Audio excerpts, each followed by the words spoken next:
Ho ho buddies, welcome to Borderline Games. I'm Gareth and today we're playing Chaos Head. And this is the penultimate route. It's called Anima Archetype. I think it's going to be following Remy. So let's just dive straight in and explore. I think the first thing we're going to have to do is... Oh, stop. There's a delusion trigger number 1 that we've got to make positive. And then that's pretty much it. We've got a couple of notes, a couple of questions we need to answer correctly, and then we unlock it, and then we can kind of move on and go forward. So let's do that. Anima Archetype. I think that's what it's called. ASX Machina was the one before. Anima Archetype is this one. So we can skip this.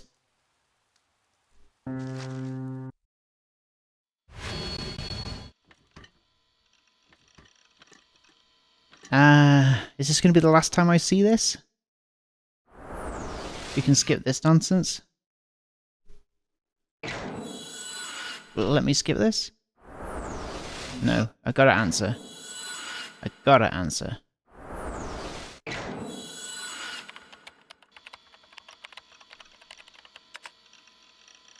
Delusion trigger number 1. While in class talking to Masumi.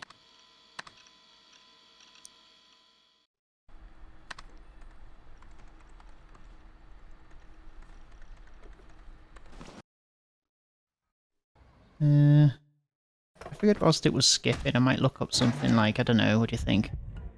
Weird riddles? Look up some weird riddles.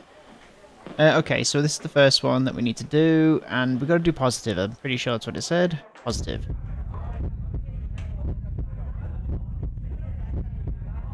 There we go. Maybe we'll even see the murderer. They say the criminal always returns to the scene of the crime, right? Huh, maybe she'll pick you as her next victim. To atone for your sins, you must die. You know, that kind of thing. As for your sins, though, being a shut-in. Here we go.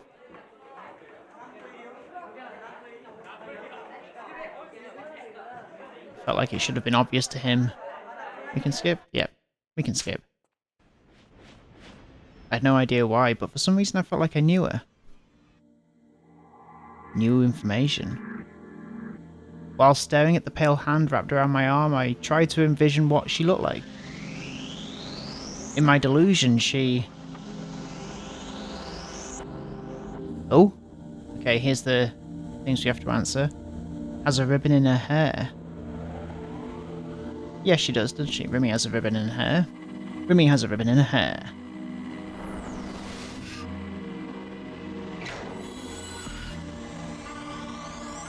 She also is wearing glasses. Remy don't wear no glasses.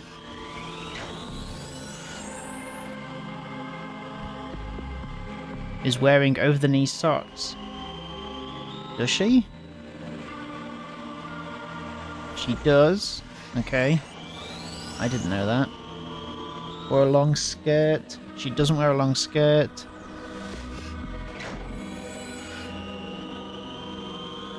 Was posing like a soldier to attack. Oh, she does do that. Is making some sort of salute at me. Yes.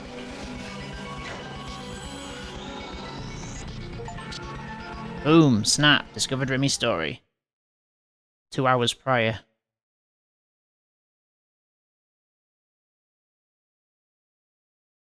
The light of the sunset bathed the hospital room in a vibrant orange. All was silent as if time itself had stopped.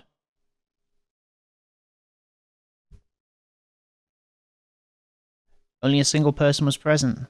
Completely still as if sleeping, sat a boy in a wheelchair. It was around the time of day where one would find nurses rushing around the hospital serving patients their dinners, and yet no such signs of activity made their way to the room.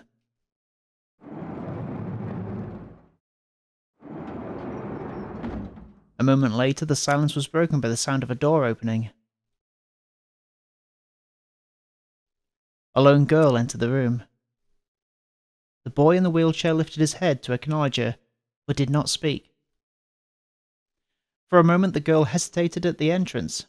Looking around the room, she could sense a faint aura of loneliness emanating from it. The drab-looking room was minimal in size and reeked of disinfectant. This was where the two of them spent their days. An isolated location, eternally unknown to the rest of humanity. Not a single soul, be they doctor, nurse, friend, or relative, ever came to visit. The boy and girl rarely exchanged words with one another.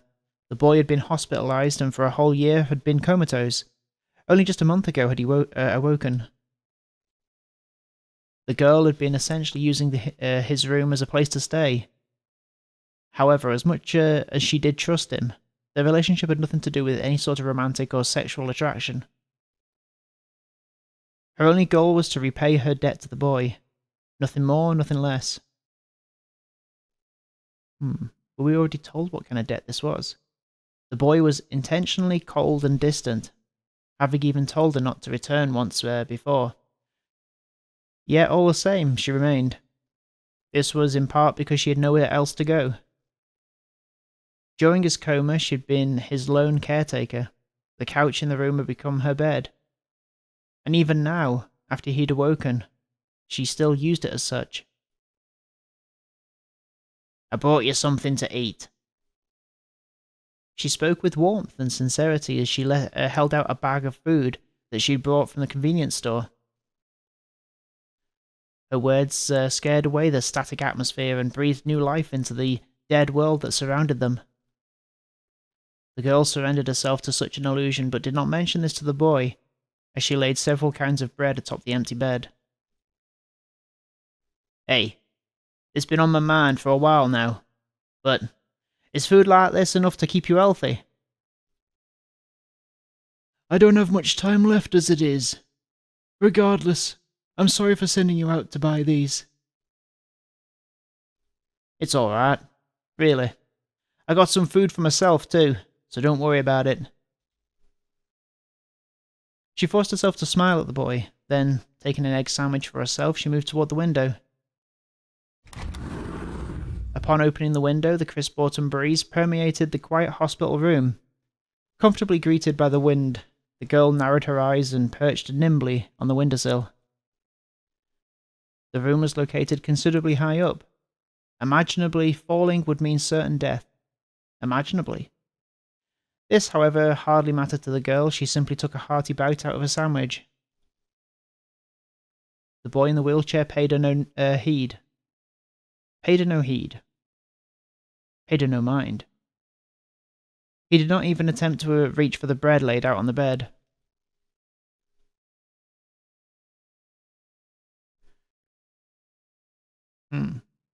Listen, I need to ask you again. Are you really going to try to awaken him? "I am. The chat the two of us had yesterday made that very clear to me. Nozomi has been keeping an eye on him, and know the second is nearing completion. We must make haste." "No matter what it takes." "That's right." "But that makes us no better than Nozomi. Scaring him, pushing him to the edge." "He is all we have. But if he awakens..." "No, but if he awakens, you'll die." "I've been prepared for that from the very beginning. My death is suitable punishment for shoving all my responsibilities onto him."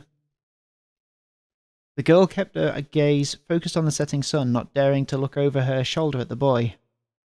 Her countenance laid her emotions bare. She looked as if she might burst into tears at any moment. Could erasing him be an option?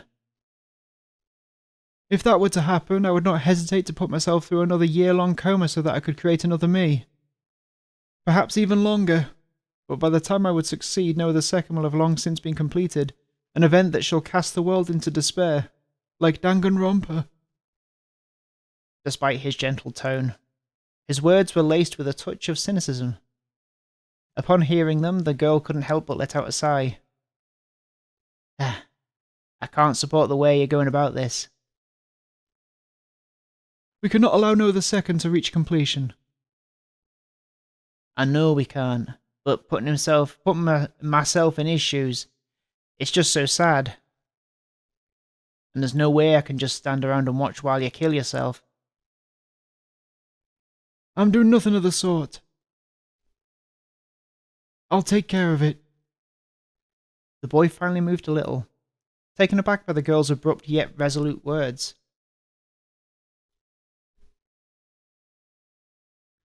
What exactly do you mean by that? Finishing off the last of her sandwich, she stepped down from the windowsill, then turned to face him. Then, for some inexplicable reason, she snapped into a pose resembling that of a salute. I swear to protect him from Nozomi. That way, he won't have to die. But that negates the very reason he was created, and it doesn't solve anything. No other second. I'll take care of another second as well. That just isn't something that you can handle. I've already made up my mind. I won't let you do what you plan to do. I'm going to protect you. She gave him a frail yet tender smile. At the sight of this, the boy lost any and all words he had. You predicted there'll be another incident today, right? It isn't just a prediction, it's an absolute fact. I have seen their delusion myself. If that's true, then I can't let him get involved. I'll be going now. She approached the door. Even if you interfere, I will still force him to awaken as planned. As she opened the door, hearing the boy's words directed at her back, she paused for one final time. No signs of life came from the hallway. Not a single human being was in sight, and not a single sound reached the room. Hey, just what are we exactly? The two of us have been here for over a year, all while nobody even knows we exist. Being here, I can't help but feel like my existence is nothing more than an illusion or something. Oh, that's her. Being here, I can't help but feel like my existence is nothing more than an illusion or something. I think this hospital's gloominess is getting to my head. Remy, you shouldn't get involved. Despite the boy's pleading, the girl did not look back. Make sure to eat the bread I got you, okay? After murmuring those last few words, the girl left the hospital room. And then she was gone. Whoa, oh, okay, we're skipping again. And there's the scene again. Interesting. So what's going on now then? We're going to see it from Remy's point of view. She too had heard that sound. Before there'd been a strange whirring sound like something tearing its way through the air. Soon after she heard it, she discovered its origin. A rucksack worn by a nearby suspicious looking person. When she attempted to pursue them, however, they escaped. That was when she heard another sound echoing in the distance. The shrill sound of stakes being nailed into a wall. And though faint, the whirring sound from before could still be heard as well. Two sounds resonated in grating harmony, creating the illusion that her ears may start bleeding at any moment. Am I too late? Lightly biting her lip, she sprinted toward the source of the sound, and there her eyes landed upon. Oh, looks very different. Corpse, affixed to a wall by several cross-shaped stakes. Startled, she surveyed her surroundings. Though she loathed to admit it, the status of the victim did not matter to her in the slightest. If granted the opportunity, she would naturally have preferred to save him, but it was much too late. And now there were more important matters at hand. She couldn't let Nishijiro Takumi see this place. She couldn't let him be consumed by fear. Right, so we don't want Takumi to be consumed by fear because we don't want him to become a gigalomaniac? because we don't want Noah the Second to activate. Is that the point of this? Is that what's going on? Where could he be? With that on her mind, she returned her gaze to the corpse. She doesn't have a uniform on either. Oh, hang on. That's a bunch more than it was a second ago. What's going on? She was at a loss for words. She'd only looked away for a second, and yet in that short time, countless stakes had gruesomely mutated the corpse. Just a moment ago, there'd been only a few stakes on the wall, just enough to suspend the corpse in midair. There hadn't even been any external injuries, let alone blood. Is this going to be a delusion, is it? Someone's casting a delusion from somewhere. But now a grisly spectacle lay before her eyes. The sight of it left her reeling in horror, frantically fighting to endure her nausea. Her vision distorted as uncertainty seized her heart. Is a delusion eroding reality?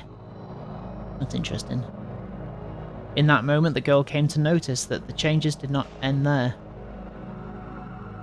Oh, okay. She's changed it. She's got a uniform on. Her clothes were different. She was wearing a uniform unfamiliar to her. Oh, so she doesn't actually go to this school at this point. From a school she didn't recognise. In addition, her body was stained with crimson and in her hand was a stake. No. Is this a delusion synchro? Someone's delusion had edited the scene around her. The gruesome corpse, her clothes, the rich scarlet blood, was any of it real? No. It couldn't possibly be real. There was no stench of blood. She couldn't feel the icy chill of the metal stake in her hand. She put her hand to her bloody cheek and it came away dry. She carefully reached for one of the stakes planted in the body. But when she tried to grab it, her hand grasped nothing but air. Everything was a delusion. A far, far too vivid delusion. But at any moment the delusion could become reality. It had already taken form. Once rebooted, it would merge with reality. What was she to do? The girl was overtaken by doubt. A delusional space like this, oozing negativity, was well beyond anything that she was used to dealing with. Such a powerful deluder may have already taken Nishijori Takumi's life. She might suddenly find Takumi pinned to the wall in this man's place. At this point, it would not even surprise her. Driven by anxiety, she let out a soft cry, and right at that moment... The picture! Shogun sent! Oh, okay, Takumi's here. The terrified scream of a boy resounded from behind her.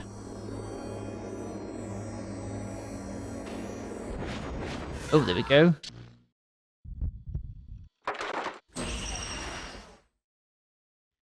Really interesting to see it from her point of view. Oh, here we go. This is new as well. There's a bunch of new stuff on this one. Really early on, which is quite nice. The vast majority of the nurses at Yoyogi's General Hospital were out making their rounds. Only one could still be found sitting alone at the nurse's station. She stared at a laptop with a deadpan expression on her face. Despite not being on break, she was in the middle of a phone call. It did not seem to matter to her in the slightest that she was violating her work's policy on cell phone usage.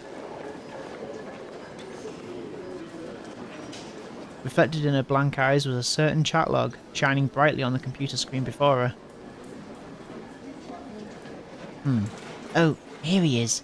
This is Yo Takumi. You sure it's him? Most likely. Speaking on the other end of the call was a man. It was clear from how they spoke to one another that the conversation had nothing to do with work. He's not using his real name though, just his online handle. Oh, hang on. This is Sewer, isn't it? Well, he did know about the formula. I'll copy everything and send it over. With a mechanical flick of her wrist, the nurse moved the mouse with the intention of copying the log. However, she suddenly stopped, her brow furrowed. What on earth? Something wrong? The nurse ignored the man's question, narrowing her eyes as she brought her face closer to the screen. The screen still displayed the chat logs. However, something seemed different from a few seconds prior. Something had changed. An impossibility considering they were logs, not real-time conversations. And yet, even though everything had felt perfectly normal a moment ago, something felt incredibly out of place now. What's changed? Oh, the timestamps. The timestamps! They changed! What do you mean? The man understood how absurd her claim was, and the voice on the other end of the call became much lower. It was perfectly normal just a second ago. What on earth is going on? Chill out. We're dealing with a giglomaniac and a monster one at a time. No, and a monster one at that. Okay, let me take that sentence again. Chill out, we're dealing with a giglomaniac and a monster one at that. So, they were tampered with then? Looks like they don't want us knowing who they really are. This whole timestamp deal makes it look like he's putting on a one-man show. Looking at it that way, maybe that's the goal. They turned reality into a delusion.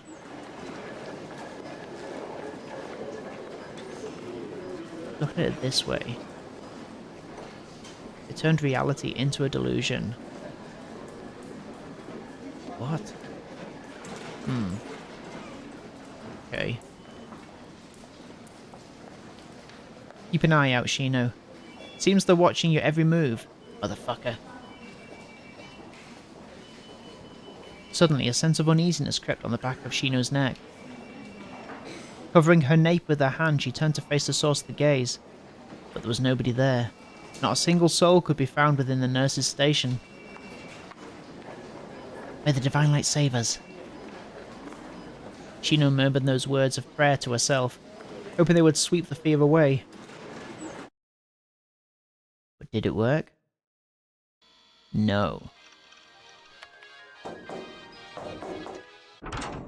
And there's Nanami. We can skip all of this, I think. It's going to be splitting at Chapter 8. Let's have a look at some funny riddles.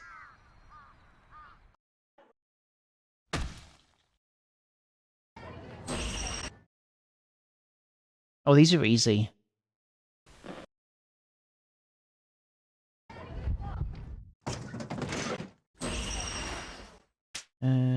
Difficult riddles.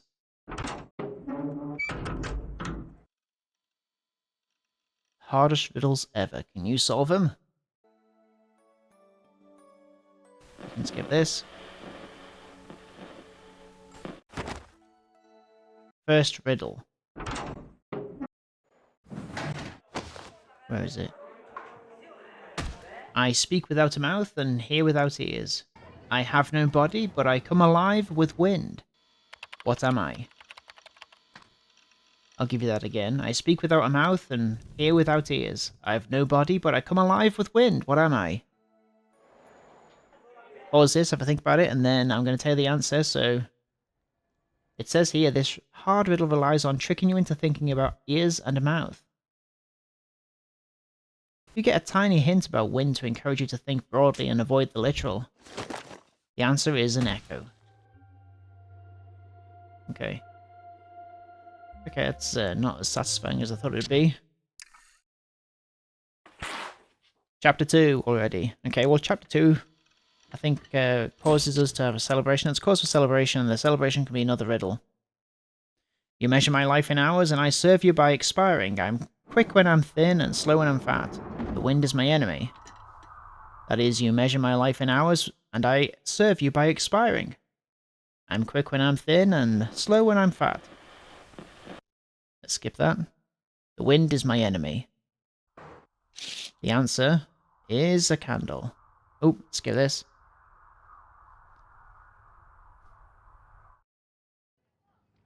These aren't that fun, are they? I'll give it one more. I have cities, but no houses. I have mountains, but no trees. I have water, but no fish. What am I? These are boring. That's a map. Okay, never mind.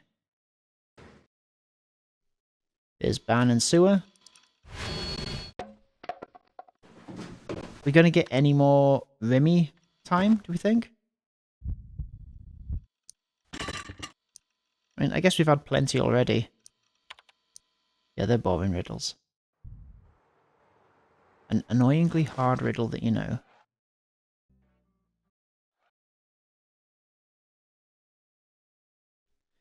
Hey, Fez.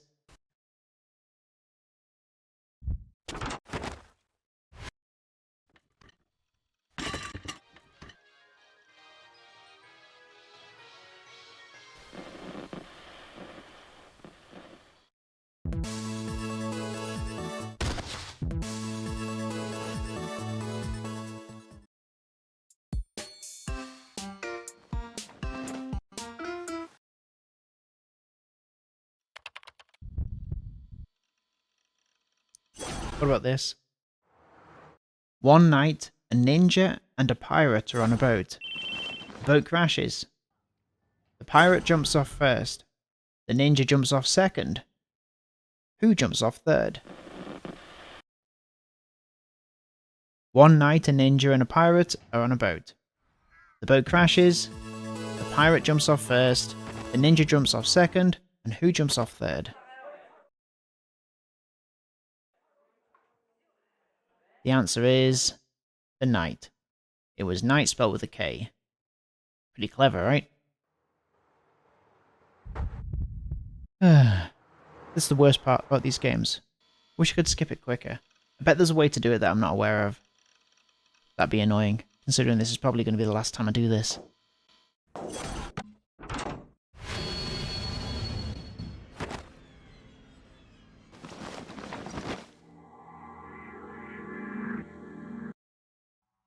It's weird looking at it sped up, it kind of looks a bit like stop motion, you know, because the faces kind of change much quicker.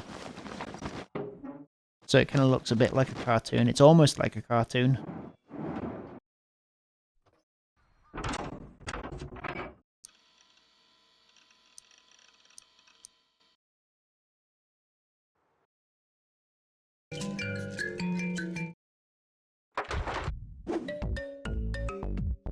Three gods, A, B, and C are called.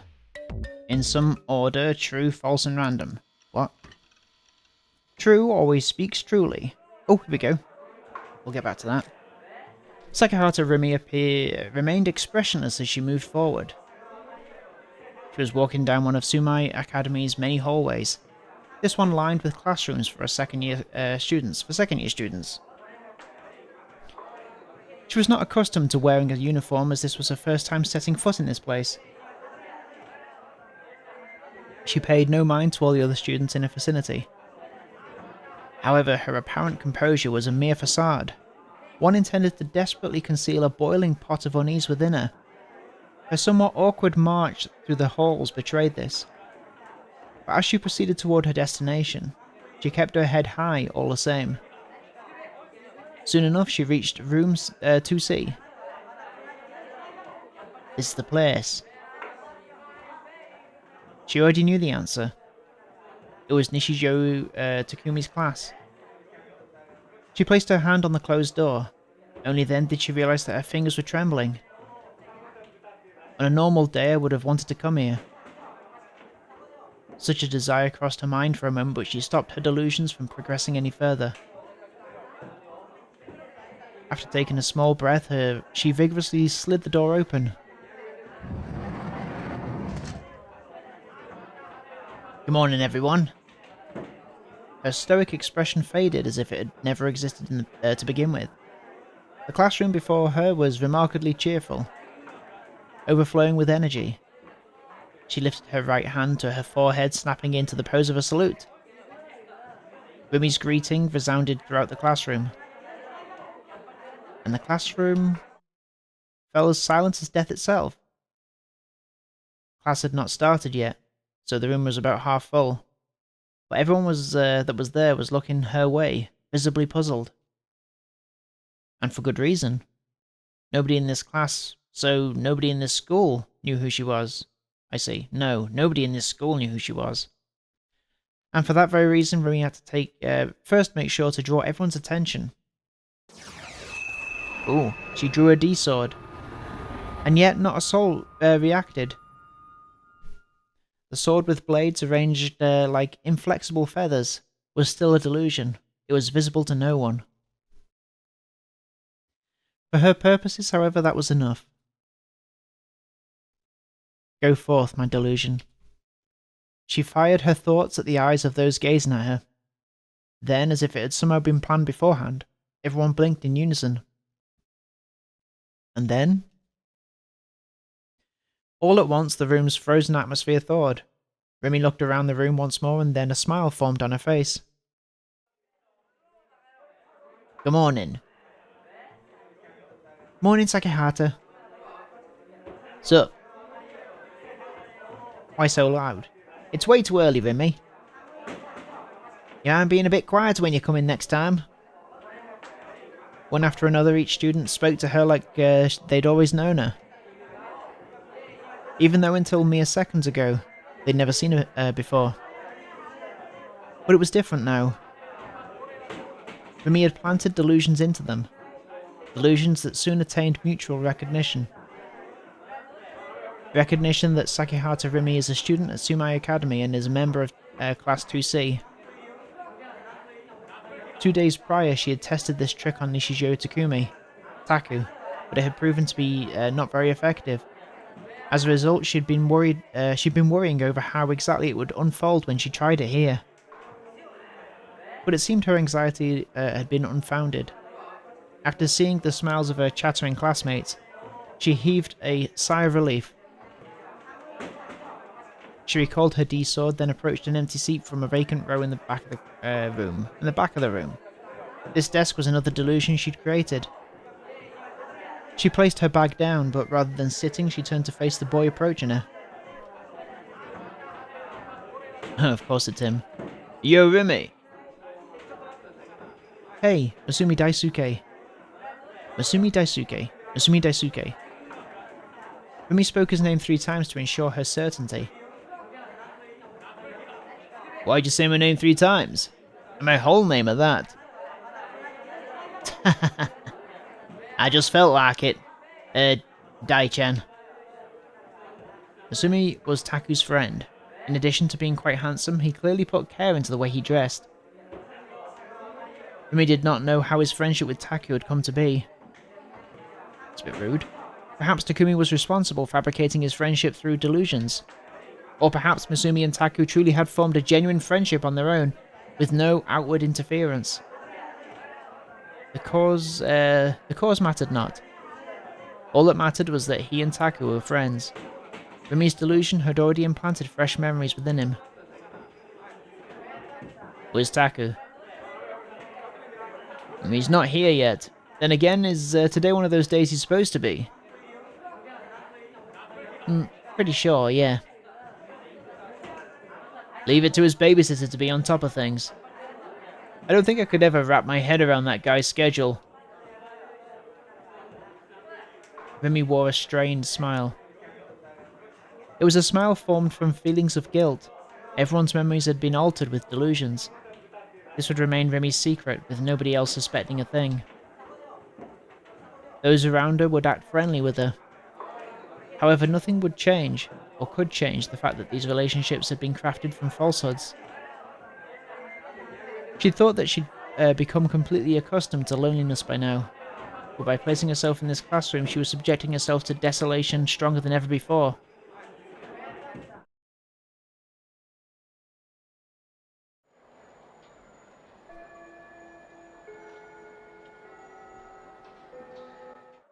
Nope, skipping. Oh, what was that? Oh, hang on. What was that? Riddle. 3 gods, A, B, and C, are called in some order: true, false, and random. True always speaks truly. False always speaks falsely. But whether random speaks truly or falsely is a completely random matter. Your task is to determine the identities of A, B, and C by asking 3 yes-no questions. Each question must be put to exactly 1 god. The gods understand English, but will answer all questions in their own language, in which the words are for yes and no are da and ja, in some order. Oops. You do not know which word means which. This is known as the hardest logic puzzle ever. It gave me fits until I eventually broke down and looked up the answer.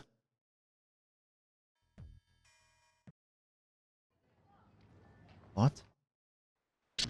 Someone said I just looked up the answer. It's one of those rare cases where the frustration of trying to parse the answer, even when it's written out in front of me, surpasses the frustration of not knowing the answer at all. What was the answer? It's insanely complicated. Okay, that's no fun to read on a stream.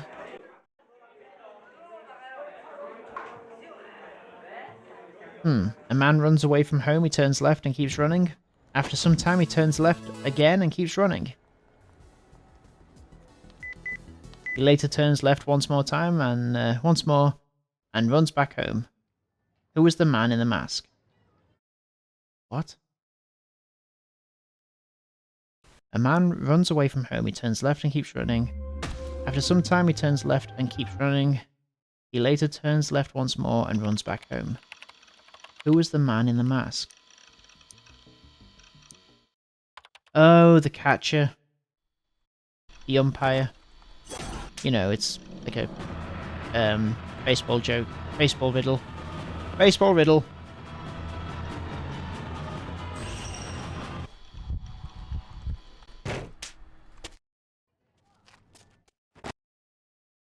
I think I've had enough of riddles.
Yeah, so I wonder whether this is purely about Rimi and Sua trying to kind of manipulate Taku to either be... skip that. A giggly maniac or not. I guess it makes sense. But all will be revealed. It is currently 12:30 right now. And I got up pretty early this morning, so I'm a bit tired.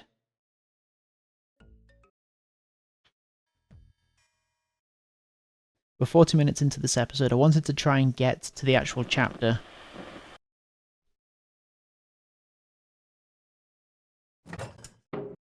Fingers crossed that we'll do that before I end this episode. I can already feel my kind of vocal cords kind of seizing up. Do you guys ever get that? If you kind of talk for too long, they'll kind of seize up a little bit. I wonder whether that's even a thing. Vocal cords seizing up.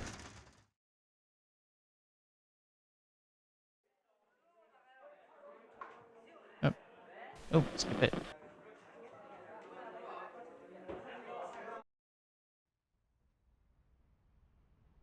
It says laryngospasm, a sudden involuntary spasm causing difficulty breathing and speaking. They're usually temporary and not life-threatening. Weird.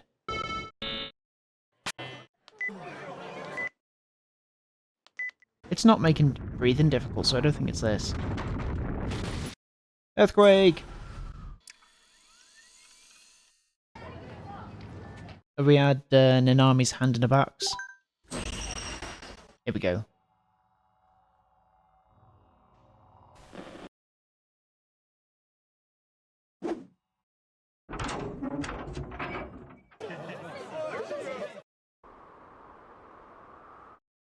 Saved it.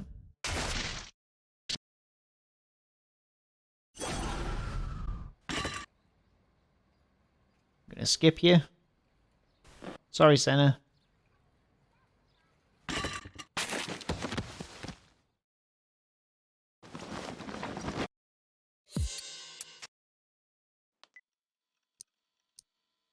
I've noticed that each of these routes have kind of progressively got longer, haven't they?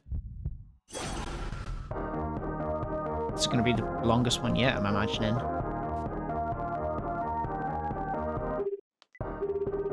There, oh, here we go. Is Nanami's hand in a box. It's been a lot more of Rimi's dialogue before the actual chapter starts compared to Senna's and Fez's, you know. Here we are. This is chapter 6, I think. Gotta answer these prompts properly.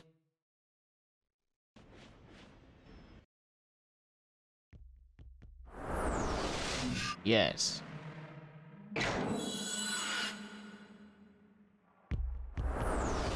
Yes.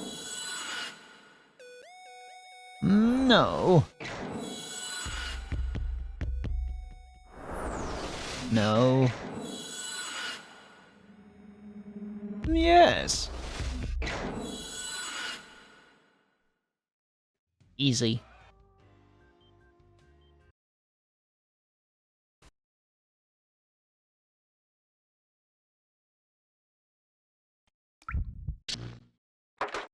So we've got 2 more chapters. Oh, here we go.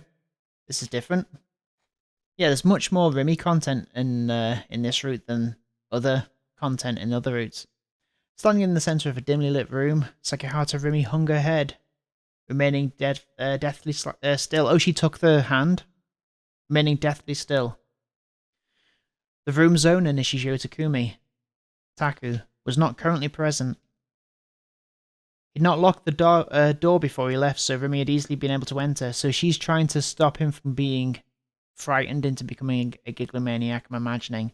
So taking the hand away will do that, will it? And then she's like talks to him about how he's a delusion. Does that mean it's not? No, I mean it's still true that, isn't it? True that. She checked the time on her cell phone. It was nearly 10 p.m. Is Taku still at Scramble Crossing? If she'd been able, she would have helped him straight away. She'd already attempted to once before, but the closer she'd gotten to Scramble Crossing, the denser the crowd had become, and eventually she'd been rendered unable to move. In the end, the Esper Boys show had concluded before she'd even reached Overfront. Before she'd reached Overfront, it was then that she heard Takumi's voice. He pleaded with her to return Nanami's hand. It was not often that Takumi would ask Rimi for a favour. Nozomi had kidnapped Nanami, and they were currently subjecting her to all manner of torture. Takumi had been able to locate her using his mind-reading abilities. As she and Nanami had been acquainted in the past, hearing this news broke Rimi's heart. A cardboard box sat on a sofa. Contained within it was a cell phone, a petite bangle, and Nanami's severed hand. The sight left Rimi at a loss for words. Concern, anguish, and sorrow overwhelmed her. All at once, memories of her own past hardships flashed through her mind. Forcefully biting her lip, Rimi stared at the hand for a few moments. And then, with a deep breath, she gently closed the lid of the box, sealed it with a duct tape, and left the room with the package in tow.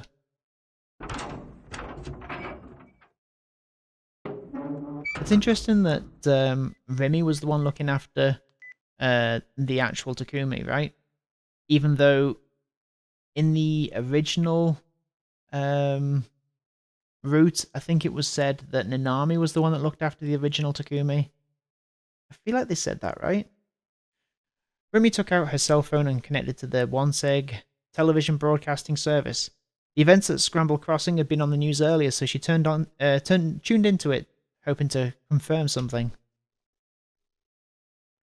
But when the channel came on, it was in the midst of a commercial break, which must have meant that they were not broadcasting live anymore. In other words, Taku must not have been at Scramble Crossing anymore. Knowing this, Rimi reluctantly returned to the hospital room she shared with Takumi.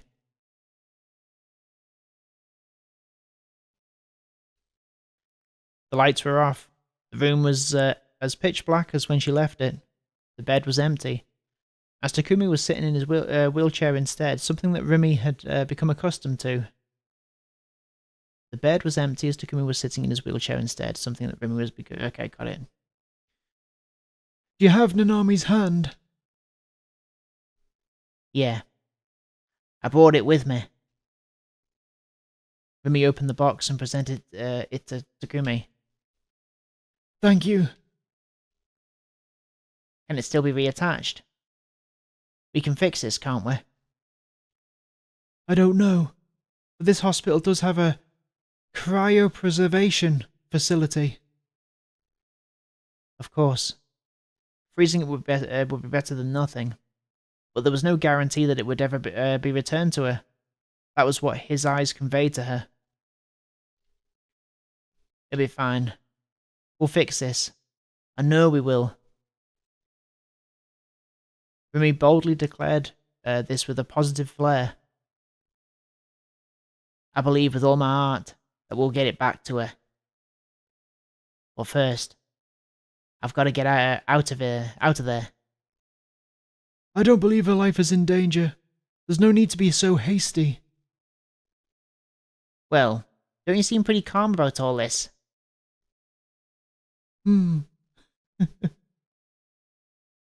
Sorry. Just forget I said that. More importantly, do you know where Taku is right now? He was brought to this hospital and is currently asleep in the psychiatric ward. Are you serious? Rimi's eyes widened and she immediately burst out of the room.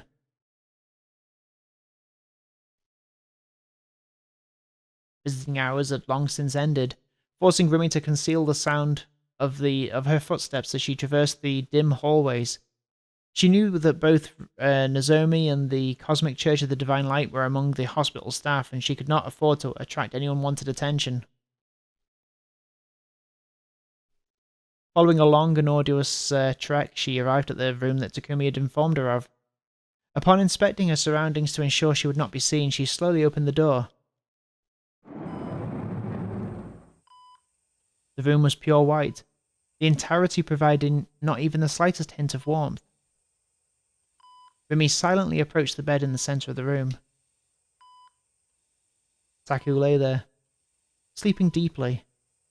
His forehead beaded with sweat, his eyebrows were furrowed, and a moan would occasionally escape his lips. Rimi reached out toward Taku's cheek and gently caressed it. Oh, I'm sorry. I couldn't protect you. Unable to withhold her emotions any longer, she whispered that into his ears. Into his ear, just one of them. And then she left.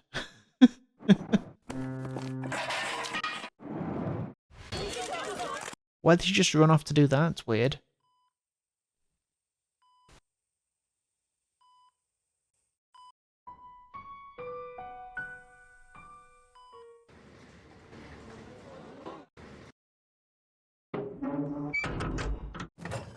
So we're in chapter 7 still.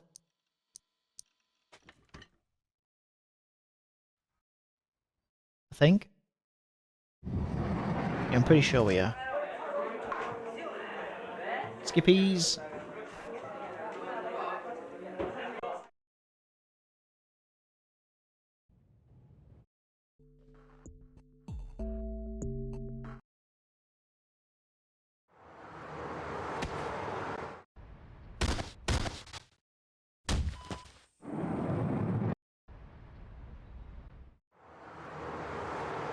Skip that.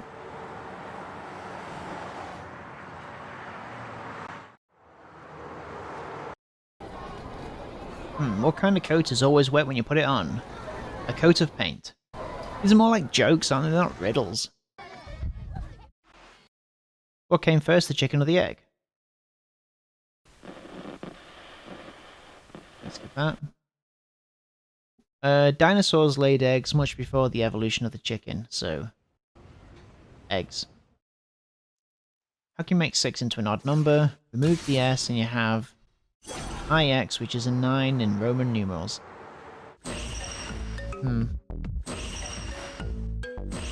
Was an impossible one. No, what about this one?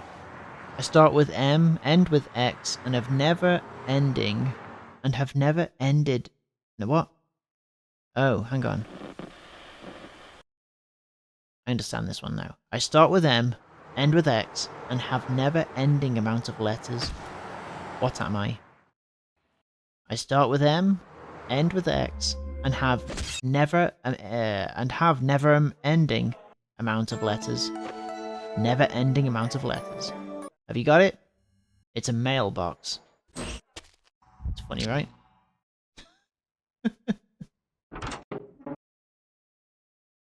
I start off dry but come out wet. I go in light and come out heavy. What am I? A teabag.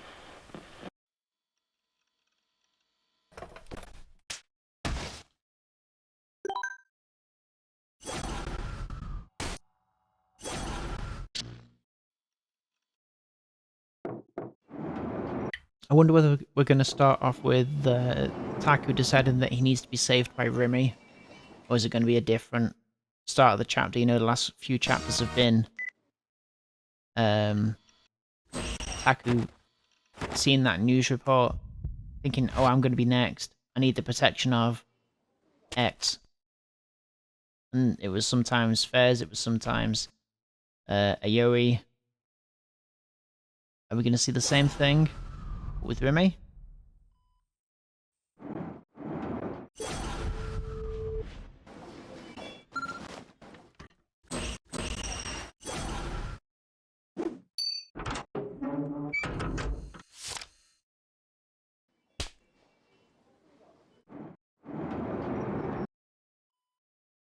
We've seen much more before it splits, aren't we? I think, is Chapter 8 the latest we've seen a split? Oh. New information? Is this a new one that we've not seen? He went to go right past me, but before he did, he put his hand on my shoulder. I can't keep up with this anymore. It's up to you, dude. Huh. Did we not see this? I feel like we saw this, didn't we? With a sigh of exasperation, he left the hospital room. It might be a leftover delusion delusion outcome that we've not dealt with yet. So from the original, I don't know. Who knows? Maybe it is, maybe it isn't. Leave me alone with this wasn't fair. Ayase hadn't shown even a hint of interest in Masumi-kun leaving. It was almost like she was pretending he had never even been there before in the first place. She was always like this, always so detached from everything. It felt like I was looking at someone fundamentally different than normal people. You created it, did you not? The flower bed back then. That's how I realized that you've already awakened. I'm not a giglomaniac. A giglio what? A giglomaniac. Oh, I heard the name from Aoi Senna. Aoi Senna. Her. I see. I've met her only once. She too is a Black Knight of Gladiol. Black Knights of Gladiol and Giglomaniacs. Did they mean the same thing? Either way, I can't do it. I couldn't even get a D-sword. You must overcome the divine punishment done upon you. Or onto you. Then and only then shall the sword be summoned. Divine punishment? Suffering. An eruption of mental overload. What lies beyond the gate to the heart? Or perhaps mental torture? There are many ways one may put it. I've already suffered through so much. Even now I was still suffering. I was the laughingstock of Japan. The police thought I was a murderer, Shogun and Yua were terrorizing me left and right.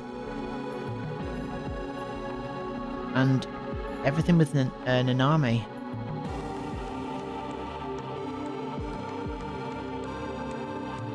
I was once in a mental hospital.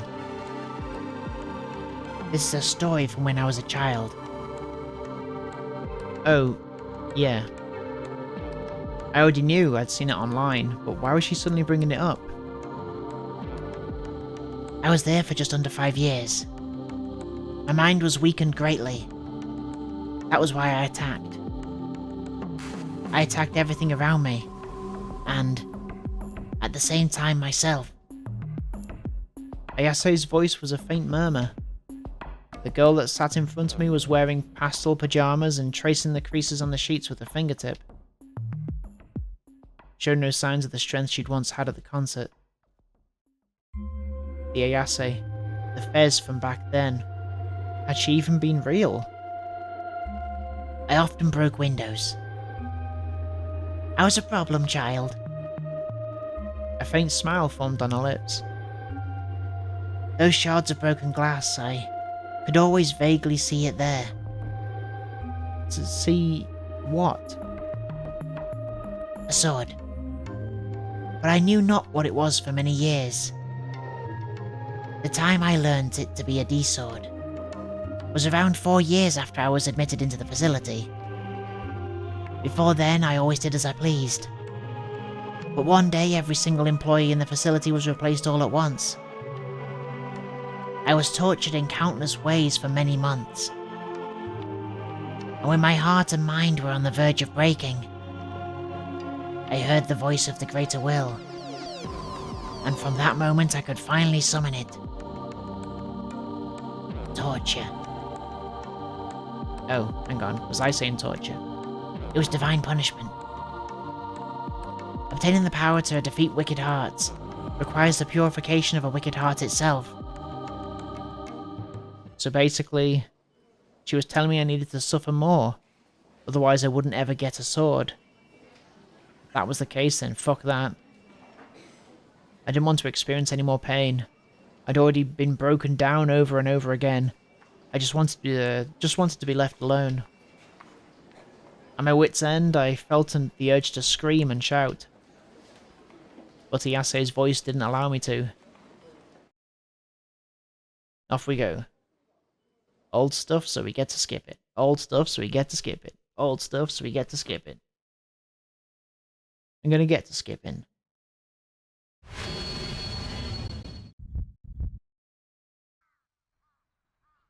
Oops. Skip it. Old stuff, so we get to skip it. Yeah, it's interesting how far we're going into it before it diverges. Oh, here we go. Where are we right now? Was this the next chapter? If I do a quick save... No, not a quick save. A save. And we save... We can't... Oh, here. Let's change a page. Let's do here. And lock it here. The Anima Mage. No, the Anima Image. Cool. Alright, let's... hang on. No, don't do that. Save it. Oh, I didn't know that's what it meant. That makes more sense.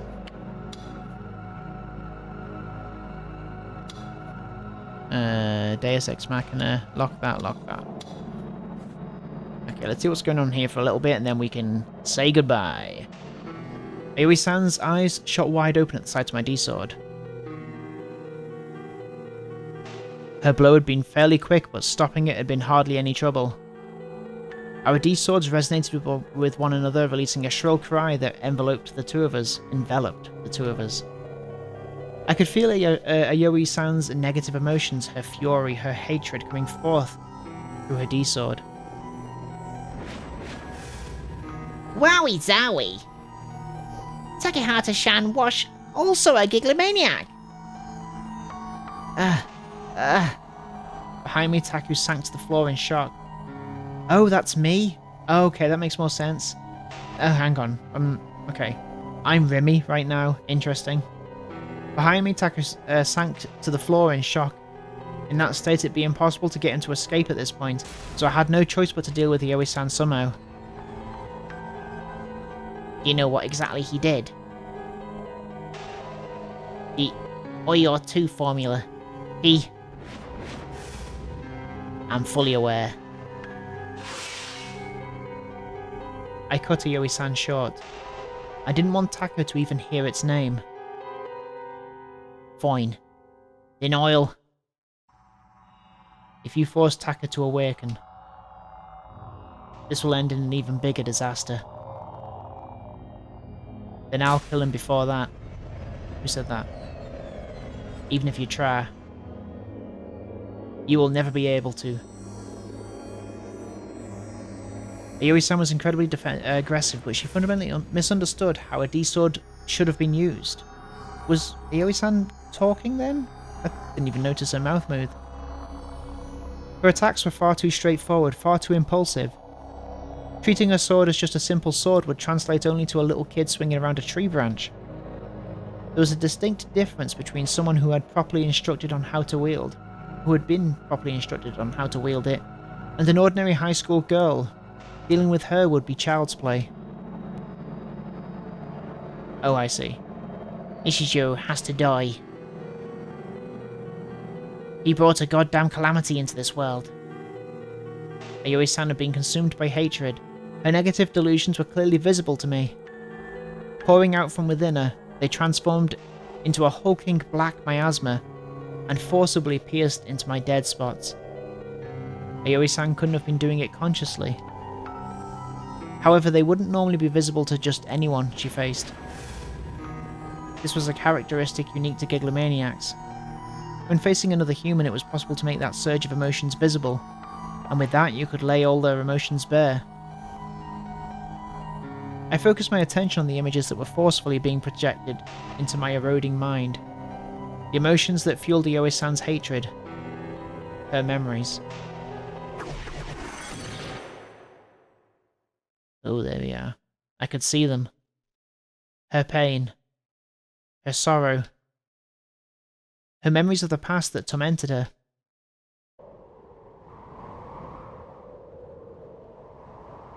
And using those memories, I glared at Aoi-san and formed a delusion. I fabricated a fictitious scene that would twist the knife in her wounds. A shudder ran through her body. Slowly lowering her sword, she then froze completely. Her expression showed she was clearly shaken. Her eyes were empty. She was no longer looking at me, nor reality. She was now inside the delusion that I'd fabricated. I'd just given her a cue. The rest of the story was of her own making, guided by her own obsession. And now Aoi-san could no longer fight. Easy. Who's saying now? Now. Now. I jumped. I could feel a voice reverberating within my mind. Oh, I see. This is, what's her name? Kozupi? Oh, Sakihata-san, Shan, do now that she's made a messy mess out of Senna-shan's head. Are you gonna kill her? Are ya? I looked over toward the container house. There she is. If you say you're gonna kill Senna-shan... A sword of many facets. An overwhelming sense of corrosive misfortune. A pure, unadulterated savagery. And a destructive nobility. It was Orihara-san's D-sword. Then Kozupi's gonna add Sakihata-san to the baddie list. As for what happens to people on the list... On lifting a D-sword high up in the air, Orihara-san smiled, cheerfully at me. Kozupi kills them all. And I'm going to find out if Kozupi manages to kill all of the Rimmies on the roof, which is just one. Next time on Borderland Games. Thank you so much for watching this episode of Chaos Head. If I can remember how to say that sentence. And I will see you next time. Thank you so much for watching this. I will speak to you later. Have a good evening. Take care of yourself. Bye-bye. You can tell it's been a long one. Bye-bye. Bye-bye-bye-bye-bye-bye.